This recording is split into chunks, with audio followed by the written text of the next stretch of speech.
ನಮಸ್ತೆ ವೀಕ್ಷಕರೇ, ಇತಿಹಾಸಿನಿ ಕಿಚನ್ಗೆ ತಮ್ಮೆಲ್ಲರಿಗೂ ಆತ್ಮೀಯ ಸ್ವಾಗತ.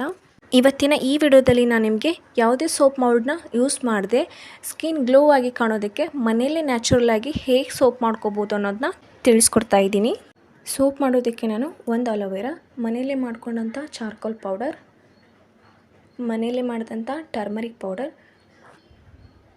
ಒಂದು ವಿಟಮಿನ್ ಸಿ ಕ್ಯಾಪ್ಸಲ್ ಟ್ಯಾಬ್ಲೆಟ್ ಹಾಗೂ ಗ್ಲಿಸರಿನ್ ಸೋಪ್ ಬೇಸ್ನ ಬಳಸ್ತಿದ್ದೀನಿ. ಇದು ಆನ್ಲೈನಲ್ಲಿ ಸಿಗುತ್ತೆ. ಆಲೋವೆರಾನ ಈ ಥರ ಕಟ್ ಮಾಡಿಕೊಂಡು ಇದ್ರ ಸಿಪ್ಪೆನ ತೆಗಿತಿದ್ದೀನಿ. ನೋಡಿ, ಆಲೋವೆರಾನ ಈ ಥರ ಸಿಪ್ಪೆ ತೆಗೆದು ಇಟ್ಕೊಂಡಿದ್ದೀನಿ. ಇದನ್ನಿವಾಗ ಒಂದು ಮಿಕ್ಸಿ ಜಾರ್ಗೆ ಹಾಕ್ಕೊಳ್ತಾ ಇದ್ದೀನಿ. ಇದನ್ನಿವಾಗ ರುಬ್ಕೋಬೇಕು. ನೋಡಿ, ಇದನ್ನಿವಾಗ ಚೆನ್ನಾಗಿ ರುಬ್ಕೊಂಡಿದ್ದೀನಿ. ಇದನ್ನಿವಾಗ ಒಂದು ಜಾಳಿಗೆ ತೊಗೊಂಡು ಸೋಸ್ಕೊಳ್ತಾ ಇದ್ದೀನಿ.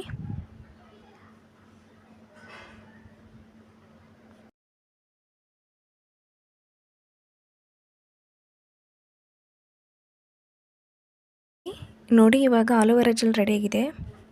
ಇವಾಗ ಗ್ಲಿಸರಿನ್ ಸೋಪ್ ಬೇಸ್ನ ತೊಗೊಂಡು ಈ ಥರ ಕಟ್ ಮಾಡ್ಕೊಳ್ತಾ ಇದ್ದೀನಿ. ನಿಮಗೆ ಇದು ಬೇಡ ಅಂದರೆ ಅಥವಾ ಸಿಗದೆ ಹೋದರೆ ಪಿಯರ್ ಸೋಪ್ನ ಬೇಕಾದರೂ ಬಳಸ್ಕೋಬೋದು.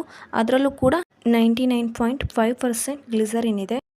ಇವಾಗ ಒಂದು ಪಾತ್ರೆಗೆ 2 ಗ್ಲಾಸಷ್ಟು ನೀರು ಹಾಕಿ ಬಿಸಿಯಾಗಕ್ಕೆ ಇಟ್ಟಿದ್ದೀನಿ. ಅದರೊಳಗೆ ಇನ್ನೊಂದು ಪಾತ್ರೆನ ಇಡ್ತಾ ಇದ್ದೀನಿ. ಇವಾಗ ಅದಕ್ಕೆ ಕಟ್ ಮಾಡಿರುವಂಥ ಗ್ಲಿಸರಿನ್ ಹಾಕ್ತಾ ಇದ್ದೀನಿ. ನೋಡಿ, ಗ್ಲಿಸರಿನ್ ಚೆನ್ನಾಗಿ ಕರಗಿದೆ. ಇದಕ್ಕಿವಾಗ ಆಲೋವೆರಾ ಜೆಲ್ನ ಹಾಕ್ಕೊಳ್ತಾ ಇದ್ದೀನಿ. ಆಲೋವೆರಾ ಜೆಲ್ನ ಗ್ಲಿಸರಿನ್ ಜೊತೆ ಚೆನ್ನಾಗಿ ಮಿಕ್ಸ್ ಮಾಡ್ಕೊಳ್ತಾ ಇದ್ದೀನಿ. ಇವಾಗ ಇದಕ್ಕೆ 2 ಟೇಬಲ್ ಸ್ಪೂನಷ್ಟು ಟರ್ಮರಿಕ್ ಪೌಡ್ರನ್ನ ಸಹ ಹಾಕ್ಕೊಳ್ತಾ ಇದ್ದೀನಿ. ಹಾಗೆ 2 ಟೇಬಲ್ ಸ್ಪೂನಷ್ಟು ಚಾರ್ಕೋಲ್ ಪೌಡ್ರನ್ನ ಸಹ ಹಾಕ್ಕೊಳ್ತಾ ಇದ್ದೀನಿ. ಇದನ್ನಿವಾಗ ನಾನು ಚೆನ್ನಾಗಿ ಮಿಕ್ಸ್ ಮಾಡ್ಕೊಳ್ತಾ ಇದ್ದೀನಿ. ಇದಕ್ಕೆ ನಾನು ಯಾವುದೇ ರೀತಿಯ ಸೋಪ್ ಕಲರ್ನ ಯೂಸ್ ಮಾಡ್ತಿಲ್ಲ. ನೀವು ಬೇಕಿದ್ದರೆ ಸೋಪ್ ಕಲರ್ನ ಯೂಸ್ ಮಾಡ್ಕೊಳ್ಳಿ. ನಾನು ಟರ್ಮರಿಕ್ ಪೌಡ್ರನ್ನ ಹಾಗೂ ಚಾರ್ಕೋಲ್ ಪೌಡ್ರನ್ನ ಯೂಸ್ ಮಾಡಿರೋದ್ರಿಂದ ಇಲ್ಲಿ ನಾನು ಸೋಪ್ ಕಲರ್ನ ಯೂಸ್ ಮಾಡ್ತಿಲ್ಲ.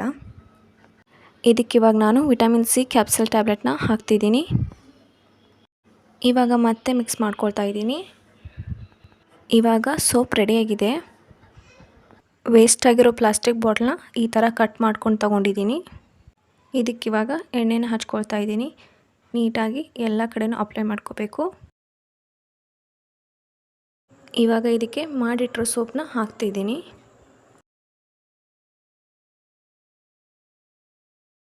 ಇವಾಗ ಇದನ್ನು ಒಂದು ನೈಟ್ ಪೂರ್ತಿ ತಣ್ಣಗಾಗೋಕ್ಕೆ ಬಿಡ್ತಾ ಇದ್ದೀನಿ.